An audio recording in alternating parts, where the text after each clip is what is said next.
Award mo. Award talaga. Hala. Hindi ko po sinasadya. May tiban na lang. May tibantal.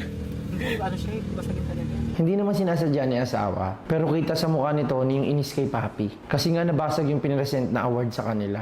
Dun sa stage. Wala ka. Baka makasugat. Saan ko ilagay? Wala, pasensya na. Apaka-clumsy kasi. Tang-ina. Remembrance kasi yun eh.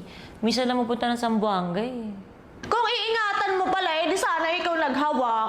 Bobita, walang may hawak nun. Nasa gilid lang yun, tapos binuksan mo yung kotse ng ganon, kaya ayun, nalaglag. Hindi ka mo lang kasi tumitingin, be. Kaya pagbukas mo ng kotse ng ganon, ayun, nalaglag dun. Kaya nabasag. Oh, ba't ka rin tagalit ka?